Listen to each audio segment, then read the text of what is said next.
Go ahead. Thank you, Mr. President. Go ahead. Who are you with? John Fredericks Media, Yeah, that's right. original name. What was your name before? John Fredericks. Go ahead, John. Where, Mark? Two domestic questions, sir. The first one is Exxon and Chevron, integrated all U.S., just announced record profits second quarter. Unbelievable. For Exxon, for instance, 14 billion, highest they've had in over a decade. For Chevron for the quarter, highest in history. By 12 times. On the backs. You saw that? Yes. I mean, it's unbelievable. On the backs. I don't like it. Workers paying higher gas. Is our... They're making too much money. Okay. Based on a shortage, they're making too much money. I don't like it. And I should be the last one to say, because I'm a big free enterprise guy. Nobody bigger. And, you know, you're going to see oil when we're finished with Iran. You're going to see the prices drop through the floor. But they made too much money. Too much money. Chevron, too much money. ExxonMobil, too much money.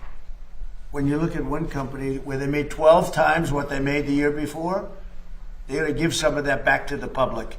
And they better cut the retail price, the consumer price. Too much money. You surprised I'm saying it? I'll say it loud and clear. I'm not happy about it. Go ahead. President, have you looked at comparisons, Friday? Go ahead. Just one. For those of us here that live in Washington, D.C. with our families, like I do, the renaissance of the city that you've been able to do in 18 months is incredible. Before I you hope you heard Did you hear that, everybody? The renaissance of Washington, D.C. in 15, 16 months is incredible, and it is. It's clean, it's safe, and you haven't seen anything yet. We're replacing all of the grass that hasn't been replaced in the fields, all the beautiful fields where the grass is. You know, grass is like humans. It has a life. This grass hasn't been changed in 100 years. We're doing all the fields. We're doing most of the graffiti is moved. But the most important thing is it's been beautified. We did 78 monuments and fountains and waterfalls, and they went from being horrible, mostly graffitis, and most of them for 25 years never worked. They haven't worked. And it's a renaissance, like you use the word renaissance, but it's a renaissance. But the biggest thing is we have very little crime now. This was the crime capital, frankly, of the world.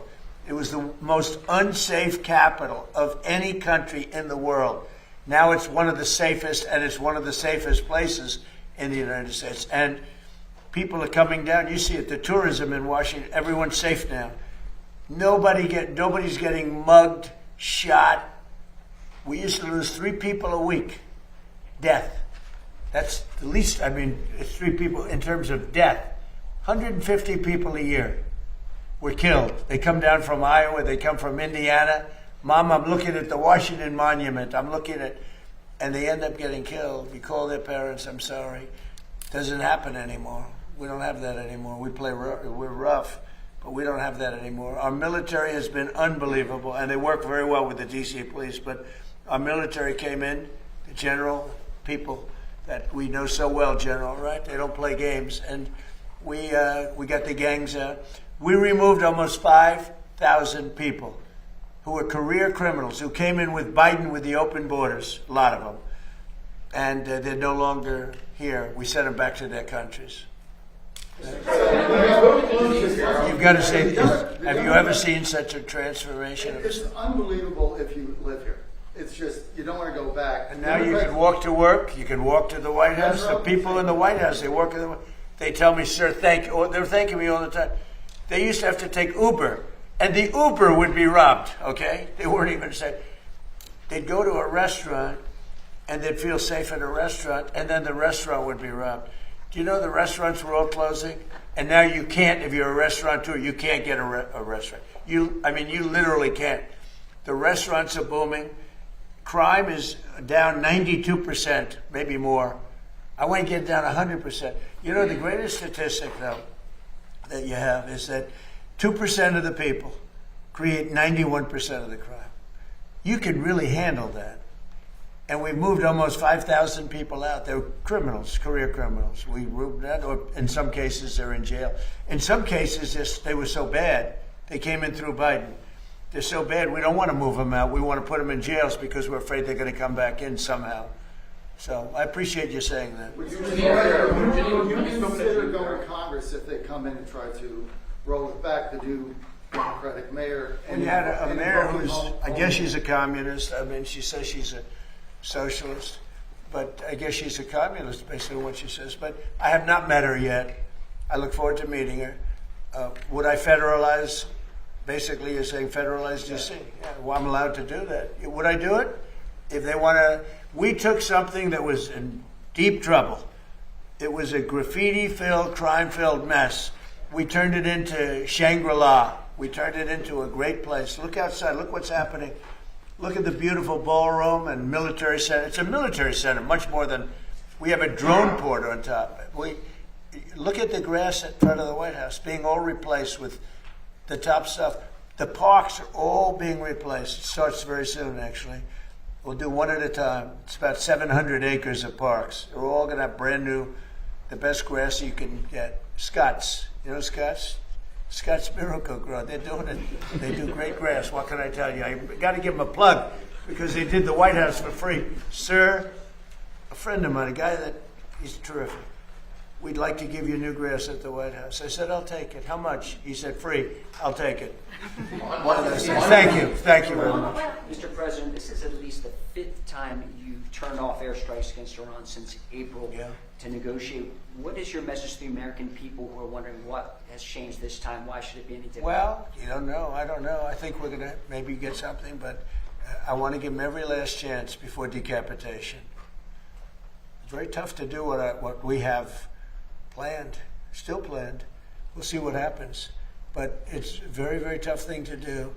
I think I'm very proud of the fact that I'll give people a chance. This is a big move. To do an attack that big on a country, I'd rather not do it. Now, we've already, through lots of large attacks, but they were normal large. Hopefully they'll come to their senses, because what happened cannot have a nuclear weapon, but hopefully they'll come to their senses. So they called me and they said, please don't attack, we'll make a deal. That's the real truth, and everyone knows it. And who wouldn't call? And they found out through leaks and sleazebags, a lot of sleazebags, leakers. Leakers should be put in jail. They have to strengthen up the laws for leakers. But in this case, leakers helped because they said the severity of the attack, and Iran knew it. They knew what was coming. It was going to come last night, and it would have gone on for a long time, and there'd be essentially very little left. There'd be nothing left. And if I'm given a chance to let a lot of people live, I want to give that chance. So I'm under no time constraint. I don't happen to be running, but a lot of very good Republicans are running. And you have a sick ideology taking place right now that, hopefully they'll be defeated because they'll destroy the country if they ever take over. But this desk is like a blocking desk, no matter who gets in. If it's bad, I block, and I'm good at blocking. If it's bad, if it's stupid things like the things they want to do, we want to get rid of the U.S. Senate. I don't like a lot of Senate, just to be honest with you. I don't want to get rid of the Senate. We want to get rid of the Supreme Court. They want to put now 21 or 23 people, that's the real, on the Supreme Court, or get rid of it. They want to get rid of the presidency. They want to have an appointed executive running. That's a communist thing, That's a communist thing. If you like this video, then like, share and subscribe to Mirror Now.